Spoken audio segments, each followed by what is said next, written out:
Bueno, Sí. el apogeo y crisis del mundo burgués es un periodo comprendido entre 1848 y 1914, donde Europa vivió este apogeo del mundo burgués, una etapa que se caracterizó por un gran crecimiento económico, una expansión industrial y una fuerte fe en el progreso. De acuerdo a Mommsen y a Hobsbawm, este fue un momento de máximo poder de la burguesía, poder que estaba impulsado, digamos, por una ideología del liberalismo, la ciencia y la industrialización. En la siguiente filmina vamos a ir desarrollando estas características un poco más. Esa es la introducción.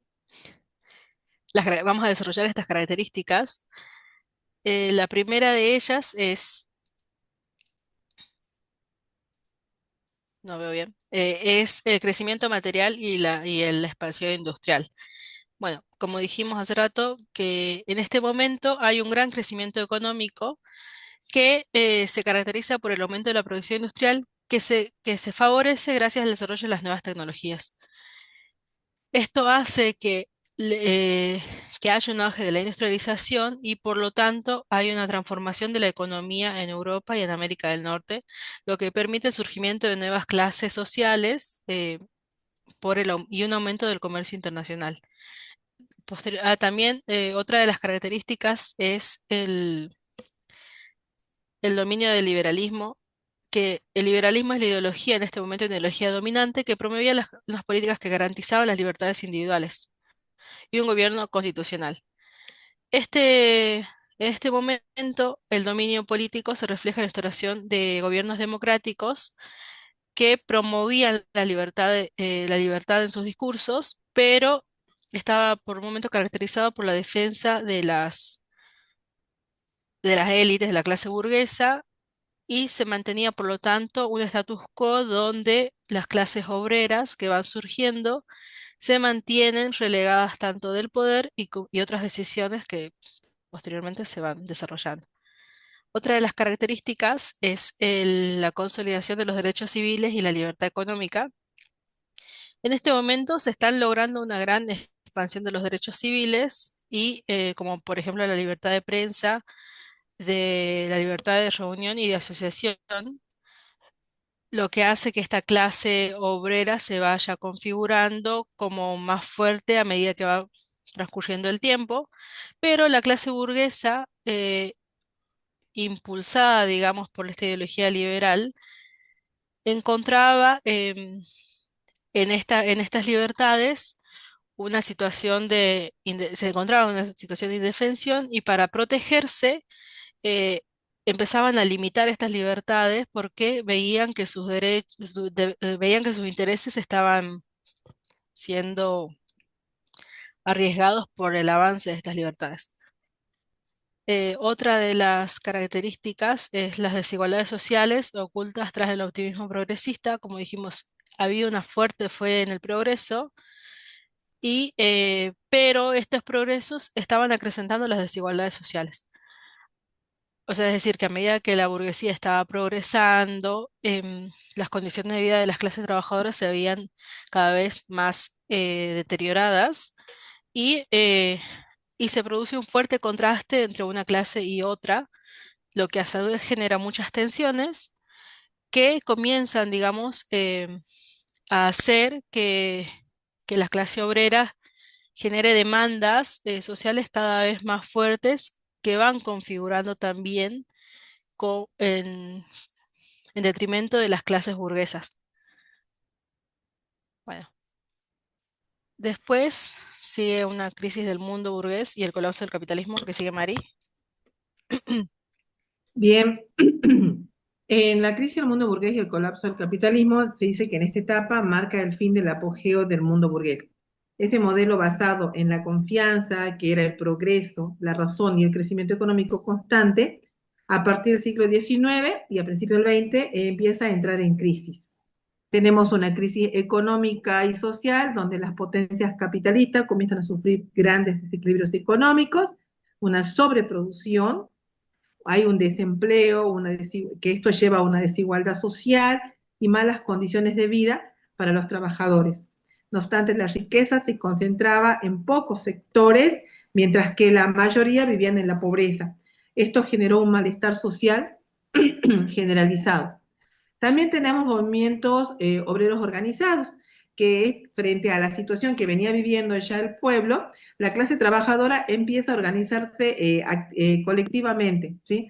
Van a surgir los sindicatos, se van a dar las huelgas y van a nacer partidos obreros que van a reclamar mejores salarios, mejores condiciones laborales y sobre todo los derechos políticos.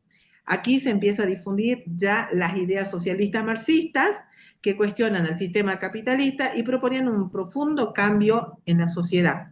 Otro de la característica es el descontento y la lucha de clases. Hay un agotamiento del liberalismo, dice acá, ¿no? La sociedad se va a dividir cada vez más entre clase alta, burguesía y los trabajadores. Va a haber un enfrentamiento entre las clases que va a poner en duda la idea del liberal, que el progreso beneficiaba a todos por igual. O sea, acá ya empieza a decir, ¿es o no es? ¿Favorece o no a todos por igual? El liberalismo clásico, que defendía la libre competencia y la no intervención del Estado, comienza a agotarse, porque ya no podía dar respuesta a los nuevos problemas sociales y económicos que van surgiendo. Luego tenemos una crisis del sistema capitalista, ¿no? Acá vemos que las tensiones internas tanto del capitalismo llevaron a una crisis cada vez más profundas, como la de 1929, que evidenció su fragilidad. Estas crisis mostraron que el sistema no podía sostener un equilibrio entre producción, consumo y bienestar social. De ahí surge la necesidad de buscar alternativas como el socialismo, que proponía una organización diferente a la economía y a la sociedad. Estas son, digamos, las características del crisis del mundo burgués y el colapso del capitalismo. Pasamos a la siguiente filmina. La siguiente. Bueno, Mari venía hablando de las demandas sociales que la clase obrera empieza a exigir. Se hacen más profundas entre 1870 y 1914, un momento en el que Hobsbawm menciona como un instante en el que el mundo está a la defensiva. En este momento, la actitud de la burguesía y las clases dirigentes, digamos, empiezan a sentirse amenazadas por el avance de la democracia y los movimientos obreros, sobre todo después de la Comuna de París en 1871, cuando se exige, digamos, el reconocimiento y la consolidación de una república como única forma de gobierno compatible con los derechos del pueblo y con el libre y constante desarrollo de la sociedad. Entonces, a partir de este instante, las élites europeas viven, digamos, con un miedo a la revolución social y a pesar de que estaban defendiendo las ideologías liberales, temían en realidad otorgar el poder al pueblo porque además lo consideraban incapaz de gobernar. A medida que avanza la democratización, las élites intentan mantener el control mediante algunas estrategias como la manipulación electoral, seguir dando el poder a las cámaras hereditarias y discursos populistas que daban, digamos, una apariencia de participación, pero las decisiones reales se seguían tomando en manos de unos pocos, que era la élite. Frente al crecimiento de los movimientos sociales, la represión, digamos, fue reemplazada por reformas sociales como seguros, pensiones y asistencia estatal para integrar a las masas y evitar los conflictos. Pero esto eh, se utilizó, digamos, como una herramienta de cohesión y obediencia y es un momento en el que la burguesía se trata de adaptar a estos nuevos tiempos y aceptan ciertos cambios, pero su objetivo principal es seguir preservando el control del poder dentro de un sistema capitalista. La siguiente filmina, bueno, ¿qué pasa entonces con el socialismo? El socialismo se está presentando en este instante como un desafío al mundo burgués. ¿Por qué? Porque cuestiona las bases ideológicas de la sociedad burguesa y también las bases políticas y las económicas. De acuerdo a Mommsen, digamos, se pone en duda el orden liberal capitalista y se moviliza una nueva fuerza social que es el proletariado, que está decidido a disputar el poder a la burguesía. Después, desde finales del siglo XIX, el movimiento obrero este se consolida ya como un actor político y denuncia los privilegios de las clases dominantes y la injusticia del sistema en el que estaban insertos. Ante esto, la burguesía, como temía que la expansión democrática derivara en una dictadura de las masas, porque la élite era de unos pocos y la clase obrera era en su mayoría el sector más grueso de la población, entonces esta dictadura de masas podía amenazar el control económico y el político que ellos estaban ostentando. Entonces se crea un conflicto entre liberalismo y socialismo que es un conflicto tanto ideológico como económico. ¿Por qué? Porque el liberalismo está defendiendo la propiedad privada y la libertad individual y el socialismo estaba denunciando a su vez la explotación del trabajo y proponía transformar la propiedad privada en una propiedad colectiva que estaba orientada al bienestar común. El marxismo que mencionamos anteriormente plantea además la lucha de clases que lo dividen como el motor del cambio histórico. Y algunos sectores en este momento están buscando reformas graduales, como pero otros están, bueno, los marxistas, pero otros, como Lenin, están proponiendo una revolución y la dictadura del proletariado, o sea que son una transformación mucho más radical y profunda de este momento. Después, bueno, es acá en este instante en el que el socialismo se define como un terremoto ideológico que está nacido tanto de la industrialización que había fortalecido a la burguesía. Y el socialismo no tiene como objetivo solamente reformar el sistema, sino transformarlo completamente y derribar las estructuras de que sostenían la desigualdad capitalista sostenida por la clase burguesa. En la siguiente filmina.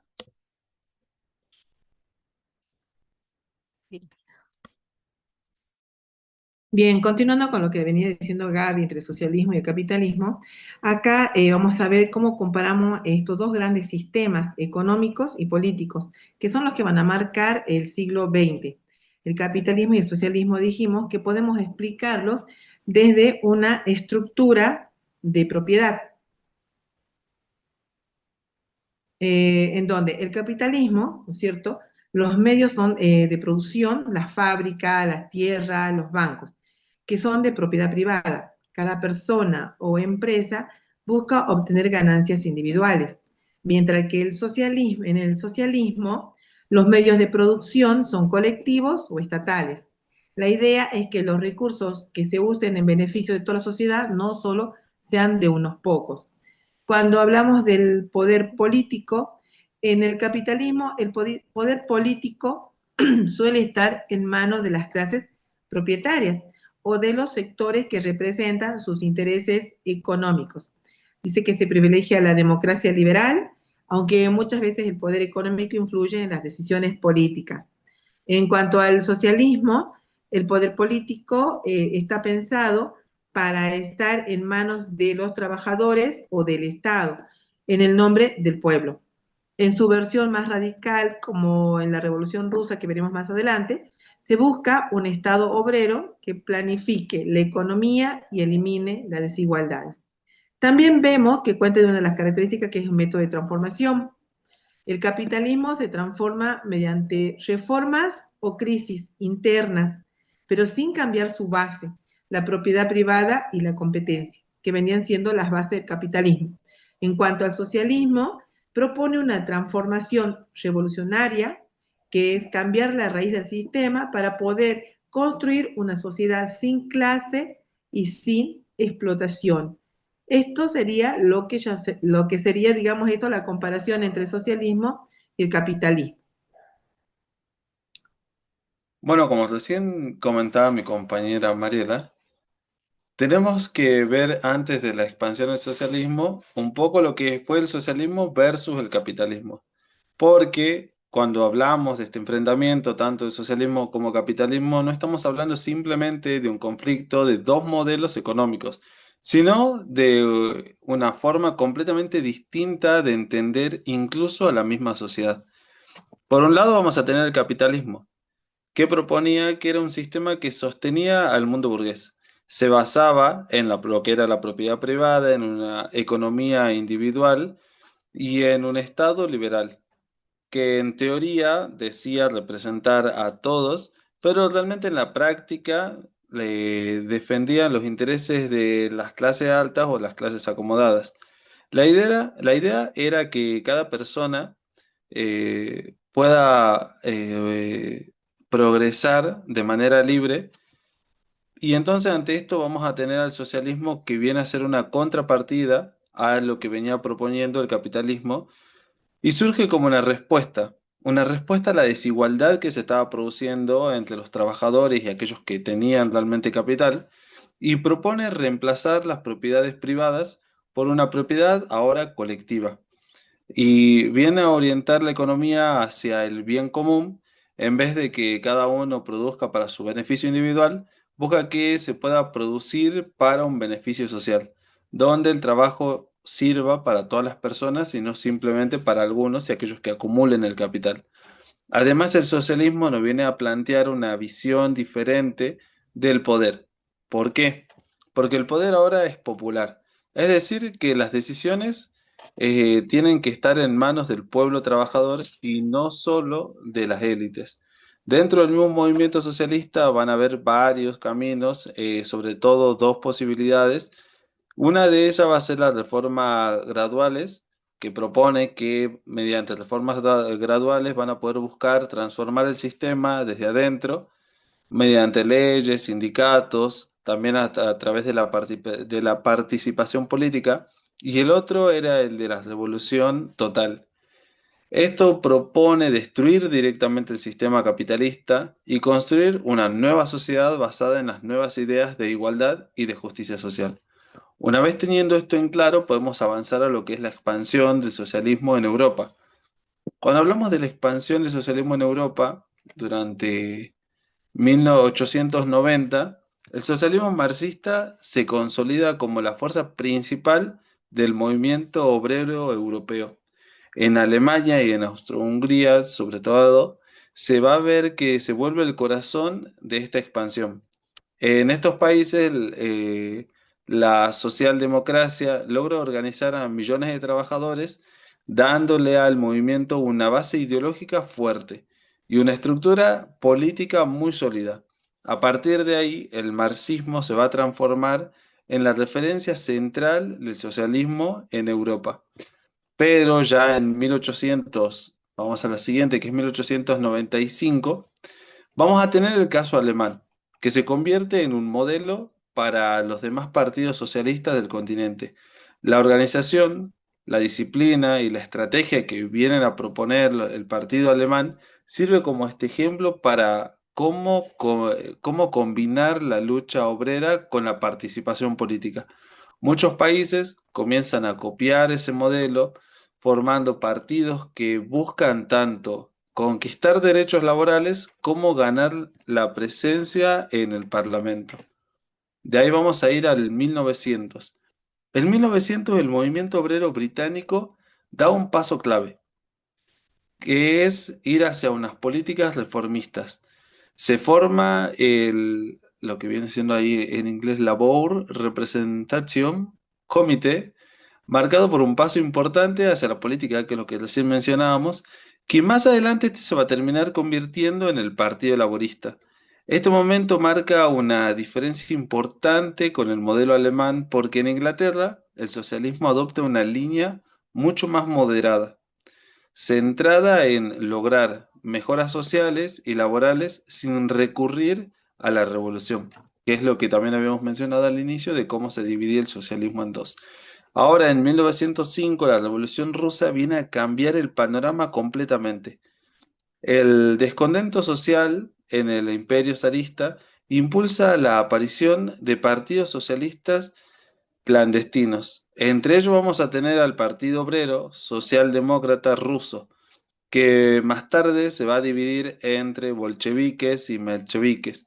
Los bolcheviques, dirigidos por Lenin, empiezan a impulsar una división revolucionaria mucho más radical.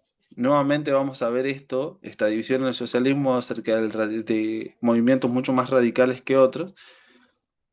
Y también vamos a tener a finales de 1914 que el socialismo ya se había extendido directamente sobre Europa y sobre todo el continente. En el oeste predominaban las corrientes reformistas, sindicalistas. Uy, creo que se va a acordar en 10 minutos la grabación. Mientras que en el este el bolchevique se preparaba para la revolución. Esa división mostraba que el socialismo no era un bloque único, sino que era un movimiento bastante amplio, que distaba de estrategias únicas para todos, sino que buscaba transformar a la sociedad capital y poder poner fin a esta desigualdad que planteaba. Ahora vamos a la siguiente.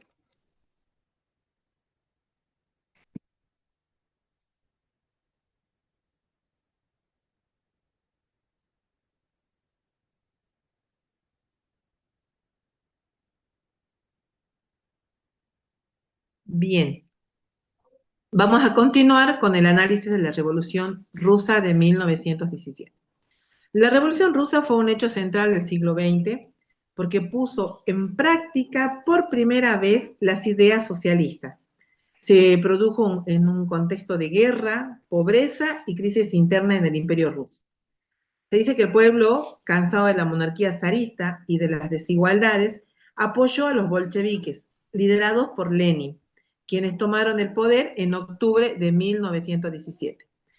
Esto dice que fue un proceso complejo porque confluyeron en el descontento social, o sea que todo fue ocasionado por un descontento social, una crisis económica y la falta de respuestas políticas del régimen zarista. Esta revolución no solo cambió Rusia, sino que también impactó profundamente en el resto del mundo. Esta revolución rusa trajo impactos de gran consideración, como por ejemplo la destrucción de la autocracia zarista. La otra filmina, Pablo, la destrucción de la autocracia zarista, que con esto la revolución puso fin al antiguo régimen imperial. El zar Nicolás II fue derrocado y se acabó el poder absoluto del monarca.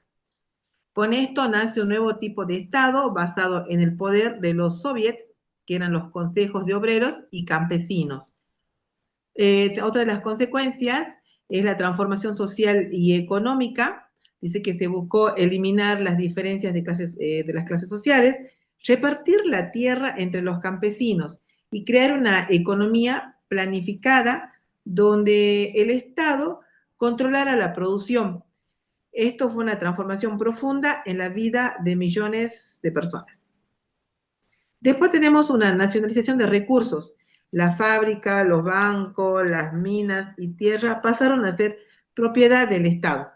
Con esto se intentaba garantizar que la riqueza se usara para el bienestar colectivo y no para beneficio individual. Tenemos una crisis demográfica económica que en el proceso revolucionario y la guerra civil que siguió generaron grandes pérdidas humanas y materiales. La economía colapsó temporalmente y hubo escasez, hambruna y migraciones internas. Y para ir finalizando, es la inspiración para movimientos globales. A pesar de las dificultades, la Revolución Rusa, como dijo Pablo, inspiró a movimientos obreros y socialistas en todo el mundo. Se convirtió en un símbolo de esperanza para quienes buscaban una sociedad más justa, al mismo tiempo en un desafío para las potencias capitalistas. Ahí damos por finalizado lo que es el impacto, ¿no es cierto?, de la Revolución Rusa de 1917.